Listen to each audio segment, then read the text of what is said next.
raging is that it was possible to have wars of conquest and just sheer murder and hate.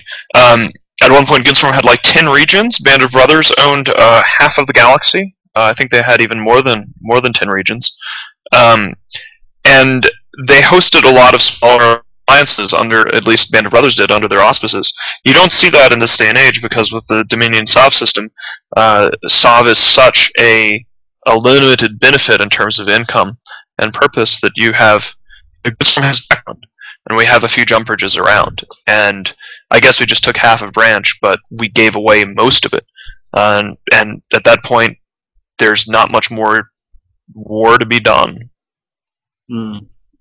What do you see as the future of 0-0 warfare, particularly as more patches come out and the intended iterations develop within CCP? Particularly with Dust 514 as well. Yeah, so, I mean, we're not going to be doing any soft stuff.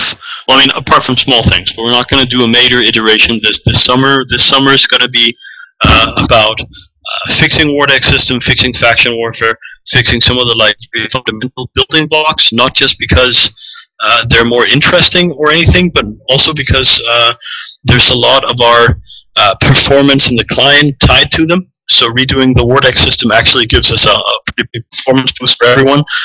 We have some really old systems that are hampering us, and kind of working from the core out, starting with Empire and the Wardex system, faction warfare gives us a lot of benefits throughout all of it. So I'm not going to say that we're going to do anything right now. What I'd really like to see is that we provide better tools for alliances to make money off their members. We get rid of the massive, like, own this moon and you're set forever materials, and then we go over to a system, because as Mittani said, the wars aren't necessarily about resources as much as about people who hate each other, and we kind of have to foster that a little bit, as terrible as that sounds. I'd love 0.0 to be much more based around something like a principle called Prisoner's Dilemma, for example, where you can basically kind of be in a bad spot, but if you screw the other guy over, you're in a better spot. So some type of gameplay where one alliance will benefit, but at the cost of his neighbors being in a shit position, which hopefully will foster some animosity and kind of break down some of all the happy alliance things we have today.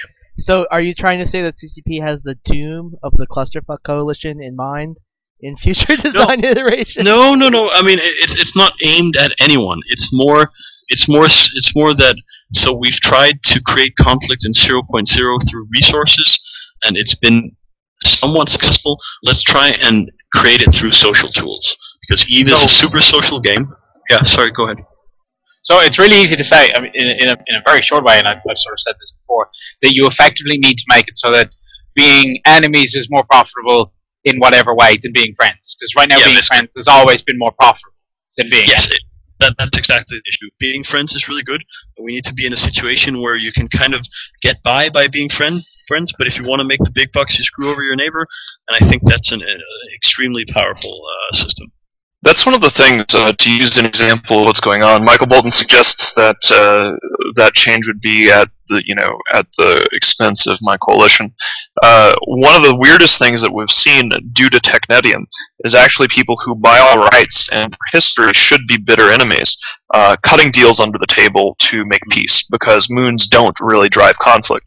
So you have NC Dot and Pandemic Legion, who not 6 months ago tried to headshot Declan and take out my alliance. As a under-the-table sort of de facto practice, we have divvied up all the Technetium within our areas, and we don't mess with each other's moons, period, full stop. These are people who, by all rights, based on what had happened, we should be setting off another great war, or something like that. But it's, because of the difficulty of taking SOV and what have you, the cost of taking SOV, and the value of Technetium, it's much more in my interests to do what we have done, which is say, hey, Vince Draken, how are you doing? Why don't we just leave these venal moons alone, and we'll leave these Declan moons alone, and same deal with PL.